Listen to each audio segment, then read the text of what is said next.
Olá, turma boa! Eu sou Diogo Silva, professor de atualidades aqui do Vencendo Concursos. Óbvio que dou aula de História, dou aula de Geopolítica, Direitos Humanos e outras disciplinas ligadas a humanidades. Vamos dar continuidade ao nosso projeto longo hoje. Quero ver se eu sou bem sucinto para que você possa ter aí todas as notícias da semana que vai de 4 a 11 de maio de 2022. Tá? Acabei de receber uma notícia agora de uma aluna, publiquei até no meu Facebook e no Instagram, que ela gabaritou, assistindo a esses vídeos, as 15 questões da prefeitura, do concurso da prefeitura de Diadema, de atualidades, assistindo aos nossos vídeos. Só faz a gente ter certeza que está no caminho certo. Vocês não podem imaginar a alegria que isso... Ela gabaritou as 15, e foi aprovada. Bom, sem delongas. Esses são os meus endereços, para quem tem me assistido, às vezes eu repito muito, que eu peço para que as pessoas me assistam, tá? Se inscrevam no canal, sigam. Para quem está sempre assistindo, deve ficar de saco cheio, porque fala, toda hora você repete isso, mas é porque sempre tem gente nova entrando, né, e assistindo, então a gente tem que dizer. Talvez você não consiga por esse endereço acessar no YouTube, né, mas se você escrever Diogo Silva, atualidades, você vai aparecer no YouTube uma opção de vídeo meu, que estão lá no canal do Vencendo Concursos, e esse é o meu canal pessoal do YouTube. Para contatos pelo WhatsApp, tirar dúvidas, está aí o telefone, e o Instagram, onde eu sempre gravo algumas notícias, ponho informações, exercícios e outros comentários. Vamos lá. Semana de 4 a 11 de maio. Bom, como não tocar neste assunto bombástico dessa semana? Quero dizer que fui pego hoje, o material estava pronto e não consegui, mas caiu o ministro das Minas e Energia, Bento Albuquerque. Estamos no meio de uma inflação, vamos falar muito de economia, até porque saíram pesquisas hoje, revelando que a grande preocupação do brasileiro hoje e do mundo todo é com a economia. A manchete é: Petrobras tem lucro de 44 bilhões no primeiro trimestre. O lucro da Petrobras é o maior já registrado por uma empresa de capital aberto para o primeiro trimestre. No mesmo ano do ano passado, ela teve 1 bilhão de lucros, né? E o Bolsonaro disse que era um estupro esse lucro da Petrobras. Deixa eu sair daqui. O Conselho de Administração aprovou a distribuição dos dividendos por ação preferencial e 45 bilhões aí distribuídos para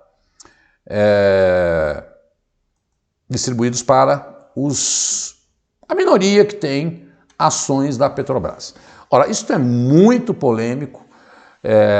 Há quem entenda que o Brasil tem que seguir os preços do petróleo internacional, há quem entenda que o Brasil tem que rever essa política, porque os preços dos combustíveis estão assustadores. Acabou de aumentar o diesel 8,8 essa semana. E essa gente está tendo um lucro espetaculoso numa empresa que tem maioria. Ela é uma empresa de capital misto, né? E ela tem maioria de acionistas, o Estado. E isso impacta na inflação diretamente, o aumento dos combustíveis. Bom, esse aqui é o lucro, né? E já dei duas outras informações, como a queda do ministro das Minas e Energia e do aumento do diesel. Está gerando muita polêmica. Mas eu quero mostrar um próximo slide, que eu peguei no Poder 360. Petrobras tem maior lucro entre as grandes petroleiras brasileiras. Como que ela tem maior lucro? Olha lá, está assinalado, 8,6 bilhões de dólares, o que vai dar aí aqueles 48 bilhões lá. Mesmo que o lucro da chinesa estatal, a porcentagem seja maior, em valores, o lucro da Petrobras é o segundo maior do mundo, né? E veja como nós temos empresas estatais de petróleo no México, na Noruega, né? Na China. E, enfim, pensar nesse momento de crise econômica e a Petrobras aumentar os preços Não dá para a gente ficar calado, né? Não dá para a gente não pensar que esses caras têm que rever isso. Isso é consenso nacional, porque isso afeta a vida de todos nós. E aí está aí que há de se refletir um pouco, né? Uma empresa estatal num país numa crise econômica, como é que fica se ela não teria que abrir mão desse lucro extraordinário para ajudar nesse momento tão difícil que o Brasil está passando? Peguei isso no site do Poder 360. Bom, vamos lá. Moraes suspende redução do IPI para produtos que são fabricados também na Zona Franca de Manaus. Ministro do STF acolheu o pedido do Solidariedade, que é um partido, que argumentou que a redução do imposto para todo o país afeta a competitividade de Manaus.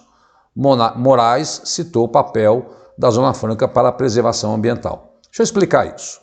Rapidamente, o Bolsonaro reduziu hoje, também não deu tempo de eu colocar aqui, né, impostos de importação para produtos como aço e outros produtos. Isso é uma coisa. O IPI ele já havia reduzido em fevereiro, eu já gravei até vídeo, em 25%. E depois ele reduziu até 35% o imposto de IPI, que varia de produto para produto no Brasil. O Moraes derrubou essa decisão. Por quê? Porque alegando que a Zona Franca de Manaus, que está aí no slide, tem uma importância muito grande na eletrodomésticos, veículos, motocicletas, bicicletas, TV, celular, ar-condicionado, ela seria prejudicada porque ela perderia competitividade com o resto do Brasil. E como ela tem um papel fundamental para o desenvolvimento da região norte, colocá-la em pé de igualdade com as outras indústrias brasileiras seria prejudicar muito a Zona Franca de Manaus. Óbvio que isso deve desenrolar, deve ir para o plenário, mas por enquanto esta segunda rodada de redução de IPI que o Bolsonaro o presidente havia sancionado aí, ela caiu por decisão do Supremo Tribunal Federal. Já existiu uma outra para alimentos em fevereiro, que eu já falei aqui, que foi de 25%, mas a Zona Franca se levantou, gritou e conseguiu aí que essa redução, essa nova redução de 35%, para 35% no máximo, para outros produtos, né, não fosse levado a cabo. Bom, todo mundo viu. Cadê o Zé Neumani? O que se sabe sobre a falta, o que falta esclarecer sobre a comunidade queimada após denúncia de morte de menina. Artistas, políticos e entidades pedem esclarecimento com mobilização nas redes nacionais. Denúncia foi divulgada no último dia 25 pelo Conselho Distrital de Saúde Indígena Yanomami. Bom, aí cadê o Zé Yanomami foi o que, hashtag cadê o Zé Yanomami é o que rodou aí na internet. Há algumas informações importantes, né? Deixa eu sair daqui. Os Yanomamis, né, constituem aí a maior área de reserva indígena do Brasil. E nós sabemos que aumentou muito nos últimos anos o garimpo ilegal, que produz desmatamento, contaminação e até cooptação da população indígena. Eles entregam drogas, armas, enfim. Nessa comunidade, que ninguém consegue saber o que está acontecendo ainda, porque eles ameaçam os índios a contar quem é que realmente fez, se realmente aconteceu essa história. Há uma ameaça feita pelos garimpeiros que estão armados, a aracaça. Existem cerca de 30 indígenas, e esses indígenas queimaram a comunidade e sumiram. E a Polícia Federal está investigando, obviamente, o que aconteceu de fato lá, mas é complicado. Por quê? Porque os indígenas são ameaçados pelos garimpeiros e eles não contam a realidade do que está acontecendo, né?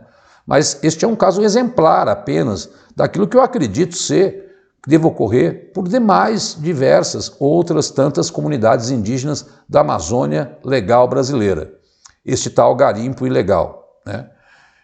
Quem não se lembra do Rio Madeira, que eu já gravei também, que aquelas barcaças estavam contaminando o rio com mercúrio. Neste caso da Amazônia, eles cooptam os índios, armam os índios, violentam as mulheres indígenas, né, escravizam. Há várias denúncias disso, mas é muito difícil conseguir provar. Por quê? Primeiro, olha as condições do local. 1h30 saindo de Boa Vista e mais 30 minutos de helicóptero ou 5 horas de barco. Ou seja, chegar até lá é complicadíssimo. É aquilo que eu sempre digo, fiscalizar a Amazônia é uma tarefa aí de Hércules, né? Mas enfim, tá aí um caso que repercutiu muito e eu sempre trago aqui aquilo que repercute. Mas posso bater o martelo sobre a informação? Não. Posso bater o martelo que a comunidade foi queimada. Quem queimou? Como é que isso fica? Vamos torcer para que as apurações e que esses garimpos ilegais sejam aí cada vez mais destruídos pela fiscalização do IBAMA, enfim. Outra notícia importante. E aí tem tudo a ver com o que eu estou falando. Alerta de desmatamento da Amazônia passa de 1.000 km² em abril e bate recorde para o período. Ambientalistas explicam que essa é a primeira vez nas medições oficiais em que os alertas passam de 1.000 km² em abril. Último mês do inverno amazônico, quando o ritmo das motosserras é historicamente inferior. Ora, olha lá o que está em azul. 97% dos alertas de desmatamento no Brasil, emitidos desde 2019, não foram fiscalizados. Maior taxa de desmatamento da Amazônia em 15 anos coincide com o menor número de atuações do IBAMA. Para mim, francamente, há negligência das autoridades nesse sentido. Não é possível o Brasil se comprometer com a COP26 dizendo que vai acabar com o desmatamento ilegal até 2028 e todas as aulas que você pegou desde o começo do ano, que eu gravei aqui, todo mês, março foi maior, abril foi maior, enfim, está aumentando. E numa época que não é para aumentar o desmatamento. É desmatamento para fazer garimpo, é desmatamento para vender madeira de forma ilegal. Cadê a fiscalização? Os números estão aí. Não sou eu que estou criando esses números. É porque eu fico indignado. Quem cria e quem produz esses próprios números é o próprio INPE, que é um órgão do governo. E aí a gente pode pensar um pouco no caso anterior lá dos Yanomamis. Copom eleva a taxa Selic para 12,75. Nada aí de novo. É o 10º aumento seguido da taxa básica de juros da economia. Banco Central iniciou a alta em março do ano passado. Copom vem revelando que a Selic na tentativa de conter a inflação. Vamos entender, sempre tento explicar isso. Qual é a intenção do Copom, Conselho de Política Monetária, aumentar a Selic? Fazer com que as pessoas comprem menos. E ao comprar menos, os preços tenderiam a cair. Mas este é um problema grave, porque, ok, atrai capital interno, porque as pessoas vêm especular aqui, aumenta a nossa dívida pública, nós temos que pagar por esse dinheiro que é aplicado aqui, e essa taxa Selic não tem nada a ver com a nossa taxa, e inibe as pessoas de comprarem carro, casa própria, entrarem no crediário, porque com essa taxa de juros nessa conta, a coisa complica muito. Eu vou mostrar um próximo slide que ele não vai ficar tão bom, mas aí eu sugiro que você pesquise. Tá? Há um relatório do Copom dizendo que pretende aumentar ainda mais essa taxa de juros. Deixa eu pegar o próximo slide aqui.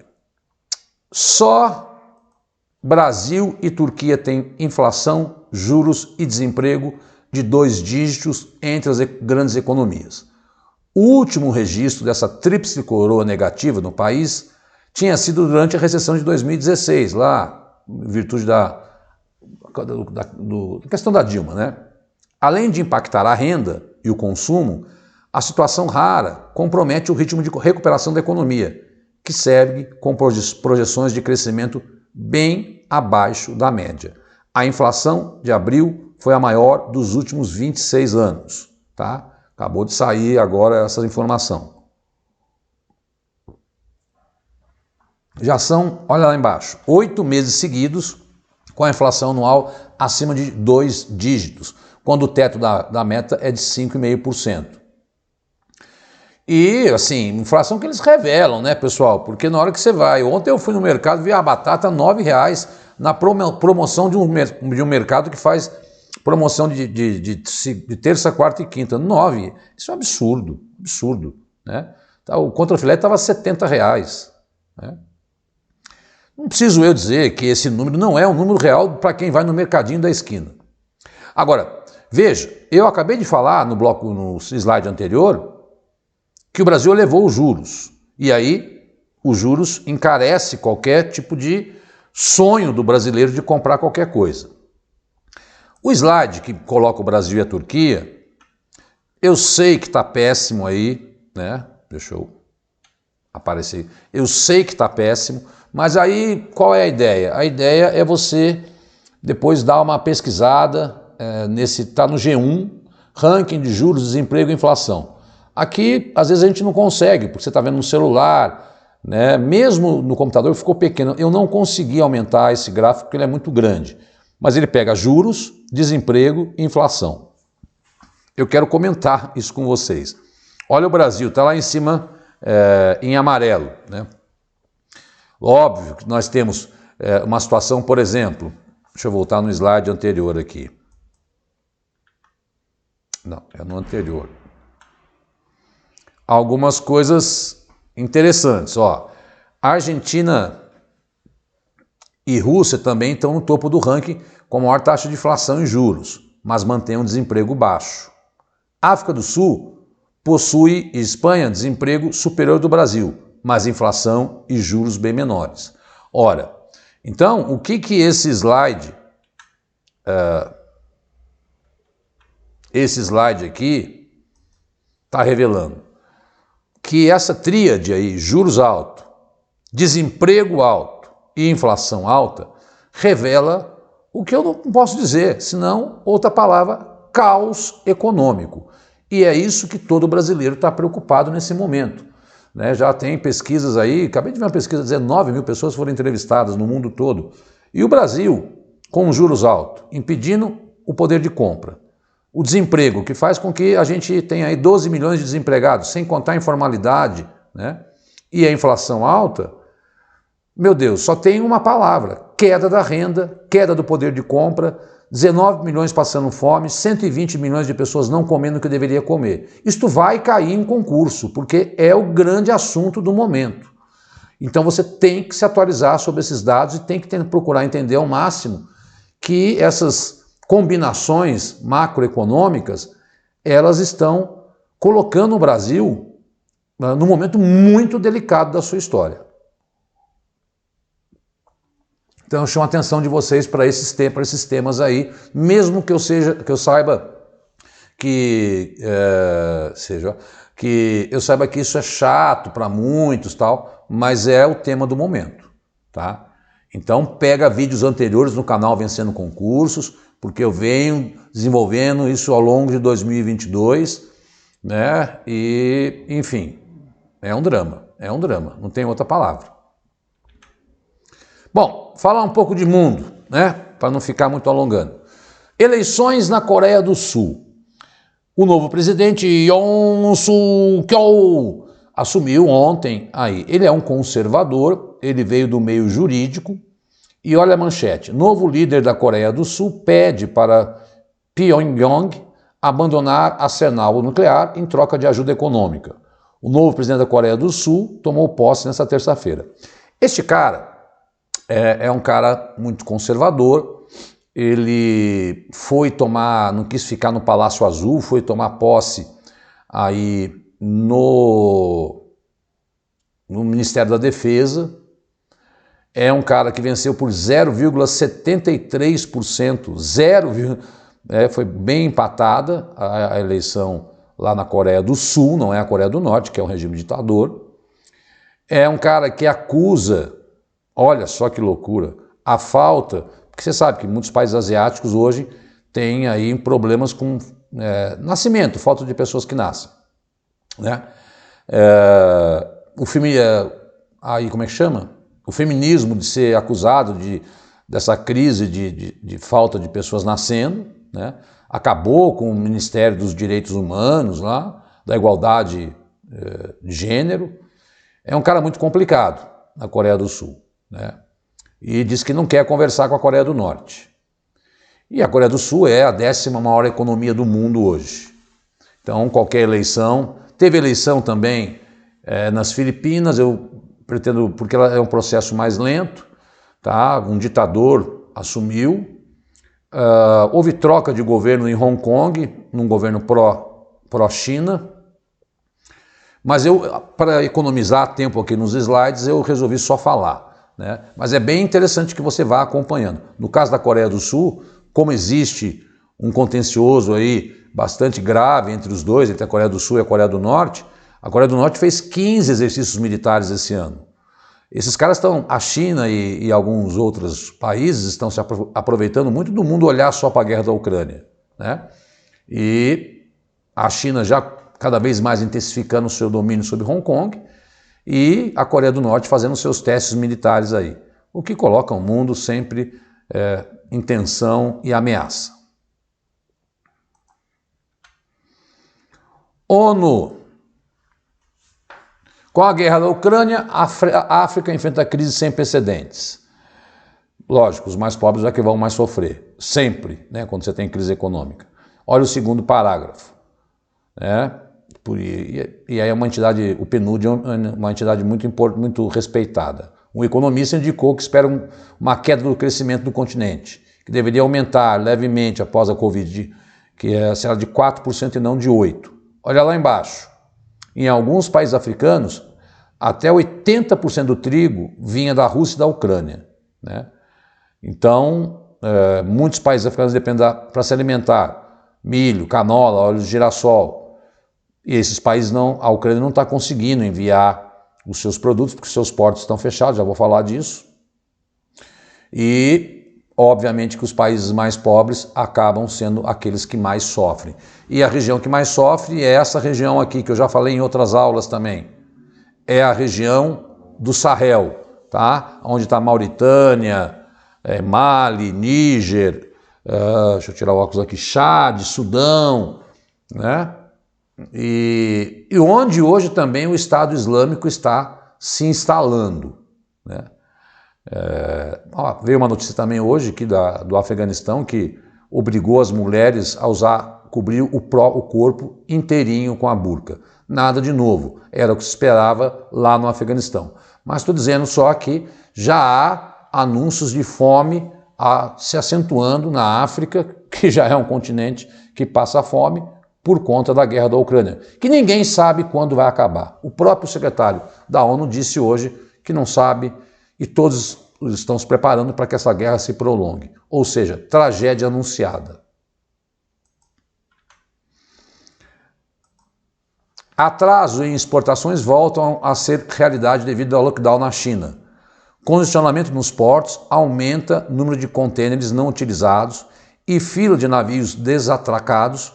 Turbulência atinge fábricas e comércio exterior no país. Bom, um ex-aluno meu acabou de contar, nossa fábrica está parada. A Volks parou aqui no ABC. A Caoa diz que até 31 de janeiro vai continuar funcionando, né? Ela ia fechar lá em Jacareí. Não estão chegando componentes, porque Xangai, que é a maior cidade da China, e Pequim estão em lockdown por conta do programa chamado Covid-0, imposto por Xi Jinping. Resultado, a China, que é uma grande fornecedora de componentes industriais para tudo quanto é tipo de alta tecnologia, não está conseguindo enviar os seus produtos para cá. Olha a imagem. Olha a imagem. Esta imagem... Ops, o que eu fiz aqui? Tá. Deixa eu só voltar aqui. Olha o congestionamento de navios. Existem outras imagens que mostram, mas isso aí é uma loucura, né? Os que estão perto da costa até estão se abastecendo. Mas dá um Google depois para você olhar aí, que você vai ver como é que estão os contêineres parados nos portos, porque estão fechados os portos. E olha a quantidade de navio que está esperando para poder se encher de contêiner e exportar para o mundo todo. Uma loucura, né?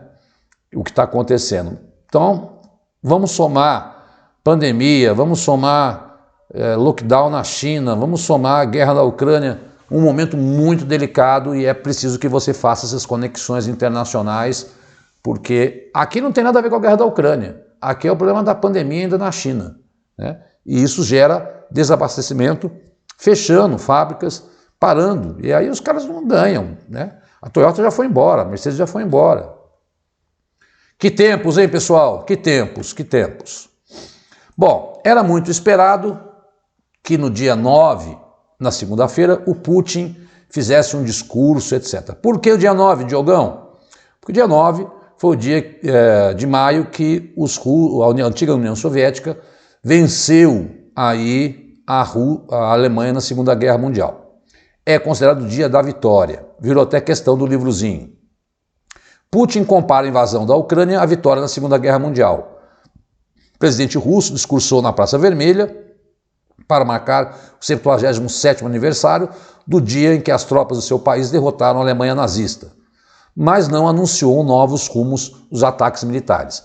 Era muito esperado que ele anunciasse ali, declarasse guerra contra a Ucrânia. Ele não declarou, né? Foi um desfile militar, demonstração de força, né? E ele, o que ele fez? Né?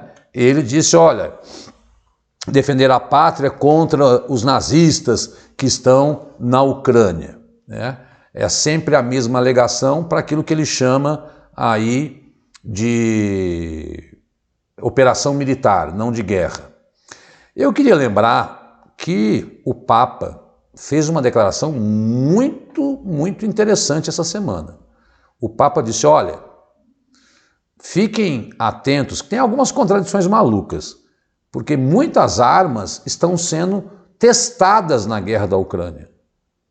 E aí é muito louco, quando você pega um míssil que sai do mar, lá, porque muitas vezes a Rússia, algumas curiosidades, a Rússia tem lançado seus mísseis do Mar Vermelho, que são difíceis de serem interceptados. A Rússia tem golfinho treinado para saber se tem mergulhadores tentando sabotar os navios russos. Golfinhos. E o Papa Francisco... E aí você pega um míssil russo, sabe de onde vem o componente dele? Da Alemanha, dos Estados Unidos. Agora, com as sanções, tudo indica que esses países não estão mais enviando esses componentes para a chamada indústria das armas, que ganha muito dinheiro com uma guerra como essa. Não estou querendo defender nenhum lado nem o outro, mas o próprio Papa Francisco alertou que esta indústria das armas está ganhando muito com esse conflito. No tão esperado dia da vitória, o Putin fez mais do mesmo.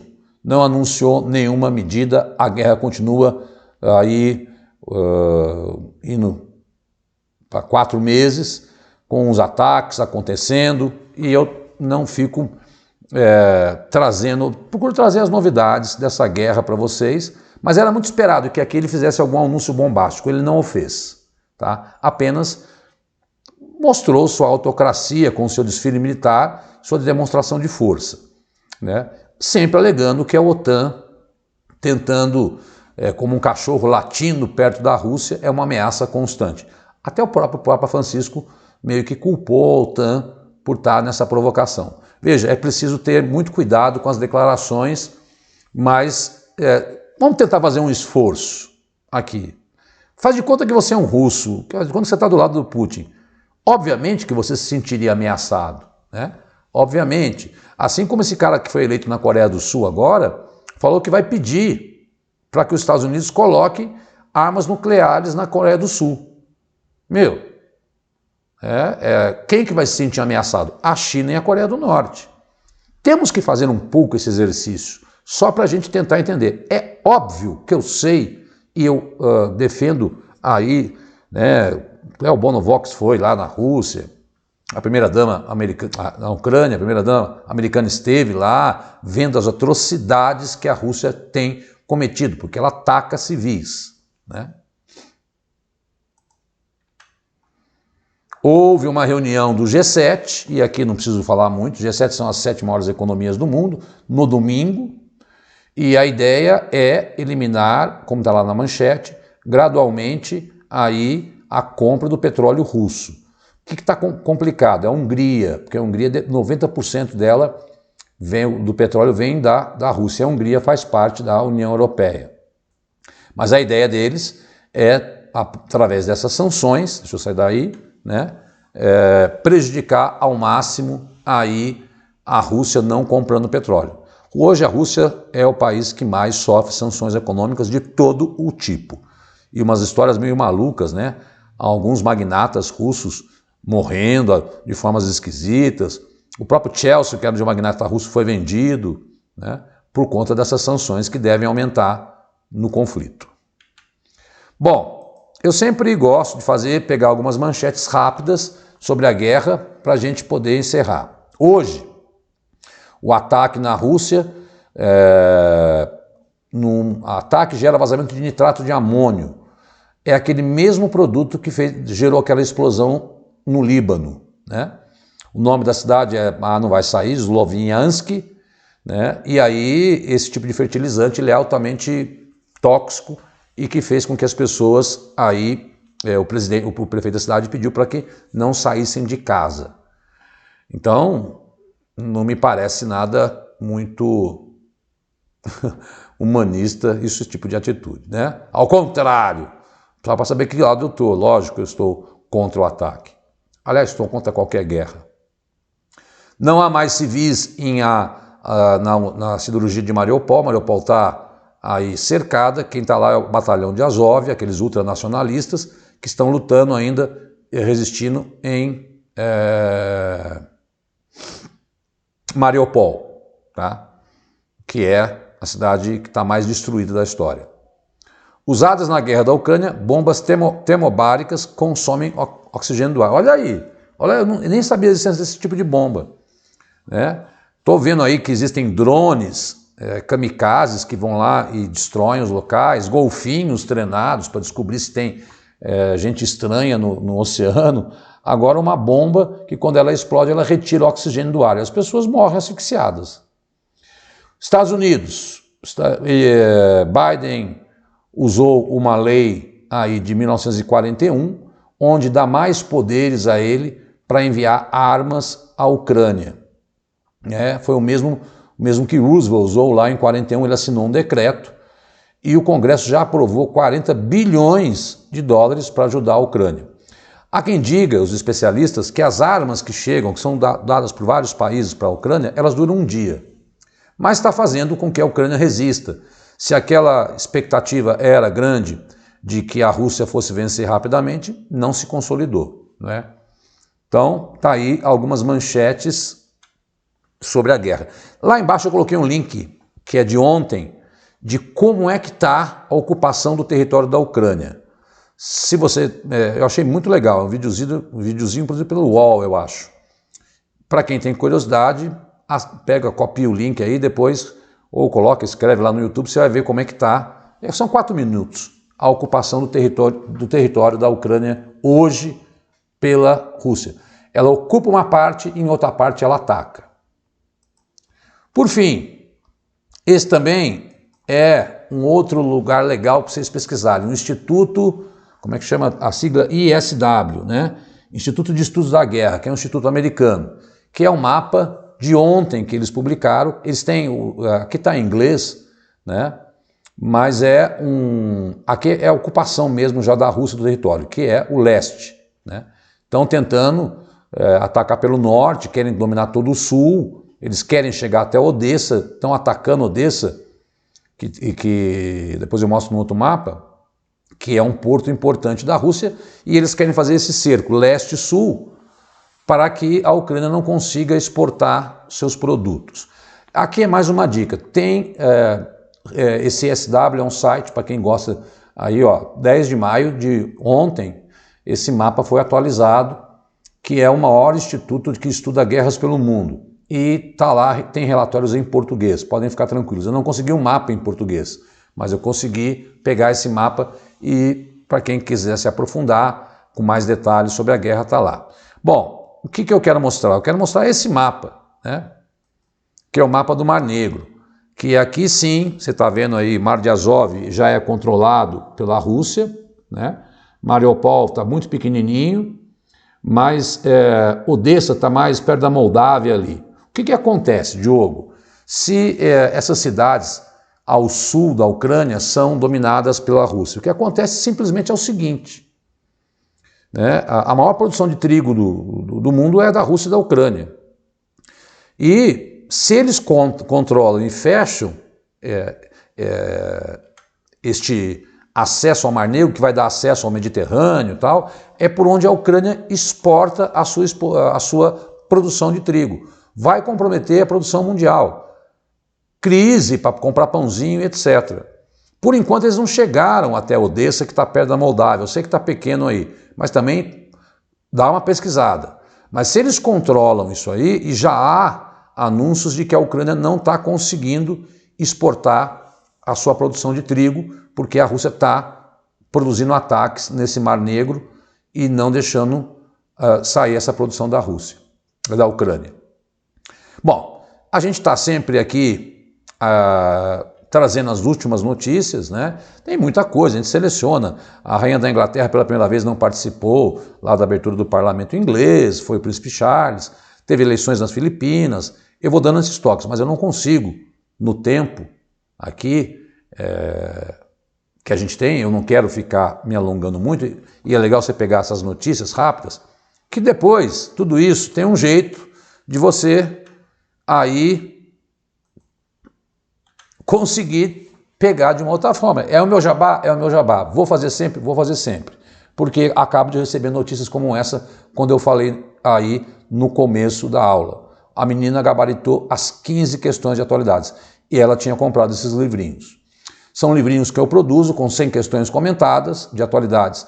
O azul e o salmão são de 2021, o preto é de dezembro de 2021 até fevereiro de 2022. O que significa isso, Diogo? Que eu pego fatos do Brasil e do mundo e crio questões, 90% sou eu que crio pelos meus 20 anos de experiência, e comento. O grande lance é o comentário, né? Coisas que eu não consigo colocar aqui, mas eu consigo colocar lá como questão. Tá certo? Então este é o livro 4, que foi o último que saiu, que eu soltei no comecinho de abril de 2022. Semana que vem eu solto o livro 5. Tá pronto, falta uma questão que eu já tenho aqui na minha cabeça, que é exatamente sobre as eleições que ocorreram nas Filipinas. É meu ganha-pão, é onde que dá um trabalho louco. O Cris vai colocar aqui na descrição um link no Hotmart, onde você pode adquirir, né? Cada volume custa R$25. Uma outra forma é entrar em contato pelo meu WhatsApp aí, tá? 9982-1413. Vai te ajudar muito, eu tenho certeza. Cada livrinho desse tem 100 páginas, né? E eu tenho tido muito bom resultado. E é um trabalho que eu sei que não existe. Eles fazem questões de certo e errado, mas não fazem questões comentadas, que cada comentário tem uma página, né? E eu sei que eu consigo fazer 2 questões por dia, para você ter uma ideia.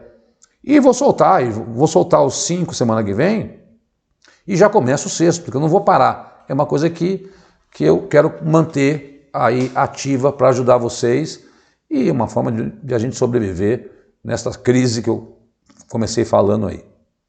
Bom, não quero ficar fazendo tanto jabá, que não depois reclamam, mas está cheio de vídeo no canal do YouTube, esses são os meus endereços. Eu estou começando o meu YouTube, lá eu tenho mais de 40 vídeos, eu estou colocando coisas de história também, enfim, tem vídeos de atualidades. A gente pede porque a gente sabe que isso aí ajuda a gente a ganhar projeção, e não é projeção pessoal, financeira, é projeção nas redes sociais, para que a gente consiga com isso atingir mais pessoas e produzir mais trabalhos. Aquele cara lindo ali sou eu, não estou tão lindo assim, estou mais magrinho, né? Estou fazendo os meus regiminhos, e esses são os meus endereços. Mas o mais importante é aqui os endereços do Vencendo Concursos. Gente, quero falar sério, dá uma olhada, cara, dá uma olhada na quantidade de vídeo gratuito, de edital que é comentado, que existe no Vencendo Concurso. Está tudo aqui embaixo na descrição, né? Bem como o meu canal no YouTube, bem como os links todos que são necessários no Hotmart. Tá para quem tem Kindle, meus livrinhos estão no Kindle, mas dá uma olhada o que tem de vídeo no Vencendo, de mais de 150 concursos que estão abertos. Então, é isso, né? É o recado semanal. Desculpa se foi veloz, mas é para que você também aprenda que aqui a gente tem que ser direto ao foco, não ficar enchendo linguiça, porque as provas não são tão assim detalhistas como você imagina. São essas manchetes que eles pegam e em cima delas eles fazem perguntas, tá certo? Segue lá o Vencendo e a ideia é essa mesmo. Para quem é assinante do canal, evidentemente, vai ter acesso aos PDFs, aí a questões e tal, e por isso também isso é importante, você se filiar e ver, dar uma conversada com o Cris, e lá ele sempre publica o telefone celular dele e ele responde. Ele falou para mim esses dias que senta às 7 e sai à meia-noite da frente do computador. Tá bom, pessoal? Fica com Deus, boa semana, tentar lutar aí, dar os nossos pulos, procurar aí locais que a gente consegue comprar comida mais barata, porque realmente, meu Deus do céu, como está difícil viver no Brasil e no mundo nesses tempos. Muito obrigado, força, fiquem com Deus, tchau, tchau.